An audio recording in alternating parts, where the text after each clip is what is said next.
नमस्कार। आज हम लोग सीखने जा रहे हैं पत्र लेखन। परीक्षा की तैयारी के विषय में पिताजी को पत्र लिखा गया है यहाँ पर। और पत्र लेखन जो हम करेंगे उसके बारे में कुछ जानकारी मैं आपको पहले दे दूँ, उसके बाद बताऊँगा कि फिर कैसे क्या किया जाता है। सबसे पहली बात है कि पत्र लेखन जो होता है उसको शुरू करने से पहले एक चीज़ आपको ध्यान में रखना होगा कि पत्र, जिसको चिट्ठी भी आप बोलते हैं, लेटर राइटिंग भी बोलते हैं, वह दो प्रकार का मोटा मोटी होता है। एक है औपचारिक पत्र, अंग्रेजी में उसको आप ऑफिशियल लेटर बोल सकते हैं। दूसरा है अनौपचारिक पत्र, अनऑफिशियल लेटर। औपचारिक पत्र जो है वो किसी कार्यालय में किसी विशेष उद्देश्य से लिखा जाता है और उसकी जो रूपरेखा है उसका पालन करना आवश्यक है। उस रूपरेखा के अंतर्गत ही आप उसको लिख सकते हैं और उसमें आप अपनी हिसाब से ऊपर नीचे नहीं कर सकते हैं। और अनौपचारिक पत्र जो है, अनऑफिशियल लेटर, उसका प्रारूप बहुत सीधा साधा छोटा सा है और उसमें आप कुछ भी लिखने के लिए स्वतंत्र हैं। और वह प्रायः अपने सगे संबंधियों को ही लिखा जाता है। जैसे आप अपने माँ को लिख रहे हैं, बहन को लिख रहे हैं, छोटे बड़े भाई को लिख रहे हैं, चाचा जी चाची जी को लिख रहे हैं, तो जो आपके संबंधियों को आपने लिखा है और जिसमें बहुत ज़्यादा नियम कायदा कानून नहीं है, वो है अनऑफिशियल लेटर।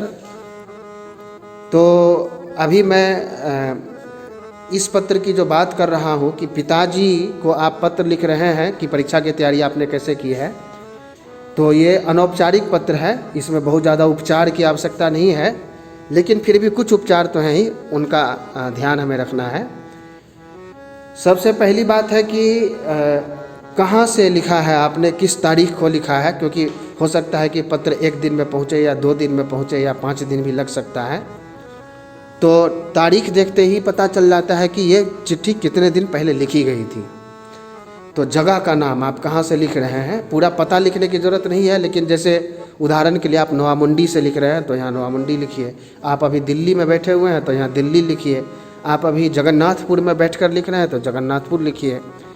तो स्थान का नाम, दिनांक और किसको लिखा है, पिताजी को कि माताजी को, तो ये हो गया। और पत्र का ये प्रारूप की मैं बात कर रहा हूँ, जिसको फॉर्मेट बोलते हैं। स्थान का नाम और दिनांक और किसको लिखा है उसका संबोधन। इसके बाद विषय वस्तु या कथा वस्तु, क्यों लिखा है, किस बारे में लिखा है, उसके बारे में जानकारी दीजिए। और अंत में उनका आशीष मांगते हुए आप अपना नाम लिख दीजिए, ताकि पता चल जाए कि किसने लिखा है, किसको लिखा है। और यदि वो उनको नहीं मिले तो आपका पता अगर उसमें लिखा हुआ रहेगा तो आपके पता पर वापस आपको पत्र मिल जाएगा। तो ये है उसका पूरा प्रारूप, फॉर्मेट, कि किसको लिख रहा है, किस तिथि में लिख रहा है, कहाँ से बैठ के लिख रहे हैं, पत्र का विषय वस्तु क्या है, किस तरीके से है, और उपसंहार या समापन, जिसमें आपको अपना नाम और पता लिखना चाहिए। तो इस सारी चीज़ों का यदि ध्यान देते हुए लिखें तो किस तरह से लिख सकते हैं कि नवामुंडी 21/8/2020। अब ये दिनांक जो है, इसमें एक चीज़ ध्यान देने की बात मैं बताना भूल गया कि जिस दिन आप बैठकर लिखेंगे उस दिन की तारीख आप डालते जाएंगे।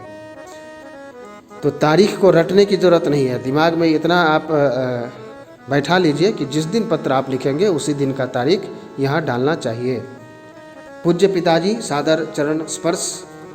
मैं यहाँ सकुशल हूँ, मतलब ठीक ठाक हूँ, प्रसन्न हूँ और अपनी परीक्षा की तैयारी मन लगाकर कर रही हूँ। ये एक पुत्री अपने पिता को लिख रही है, जो या तो हॉस्टल में रहती है और घर से दूर, इसीलिए पिता को लिख रही है, या फिर उसके पिता मान लीजिए कि नौकरी कर रहे हैं, कहीं बाहर रह रहे हैं और वो माँ के साथ घर में है, तो पिता चिंतित है कि मेरी बेटी या बेटा जो भी है वो कैसे पढ़ रहा है, तो उसके बारे में ये पत्र है। मेरी अर्धवार्षिक परीक्षा 15 सितंबर से प्रारंभ होने की संभावना है। मैं सभी विषयों की तैयारी अच्छे से कर रही हूँ। प्रतिदिन सुबह उठकर गणित का अभ्यास करती हूँ। तो प्रयास क्या किया गया है कि पत्र में जिस विषय पर आपको चोट करनी है, जो बात करनी है, सीधे सीधे वो बात करना है।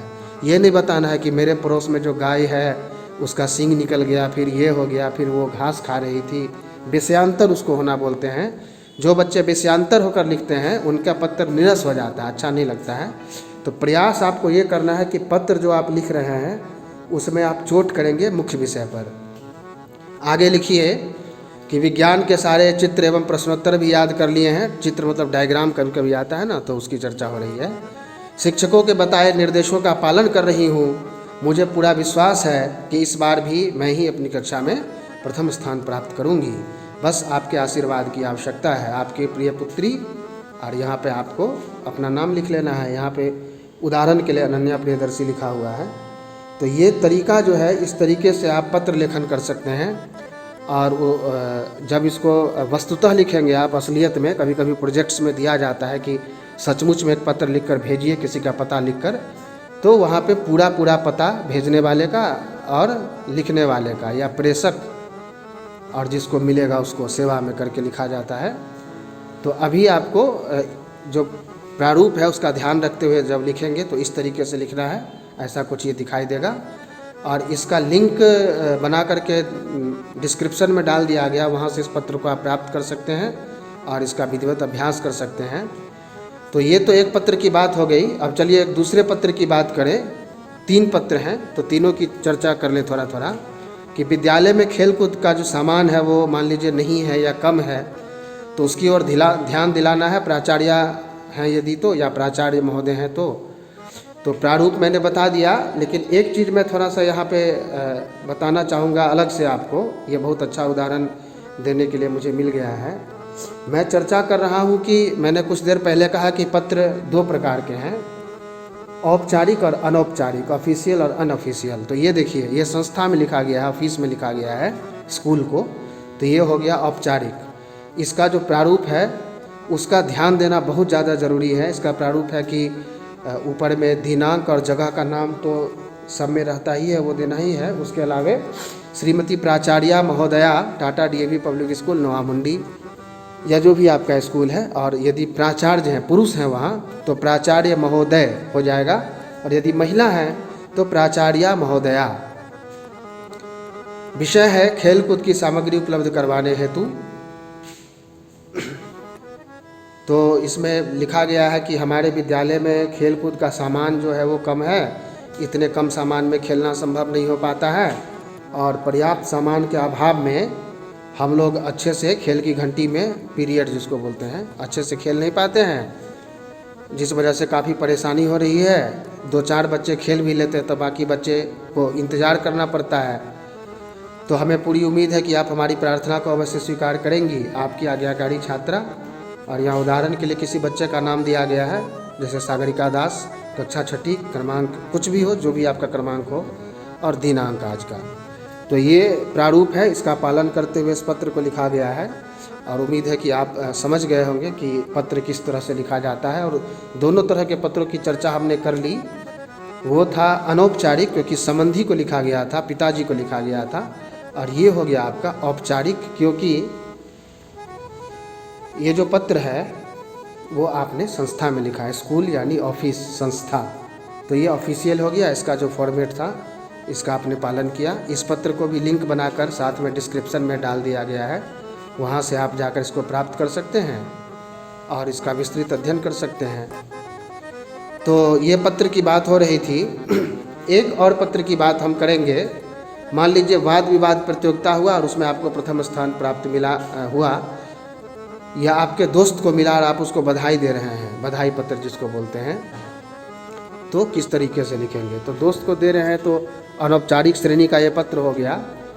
नोआमुंडी 20/5/2019। प्रिय मित्र अनुराधा, सप्रेम नमस्कार। मैं यहाँ सकुशल रहता हूँ और तुम्हारी कुशलता की कामना करता हूँ। तुमने अपने पत्र में अपनी उपलब्धियों के बारे में जानकारी देते हुए कहा है कि तुम्हें वाद विवाद प्रतियोगिता में प्रथम पुरस्कार प्राप्त हुआ है।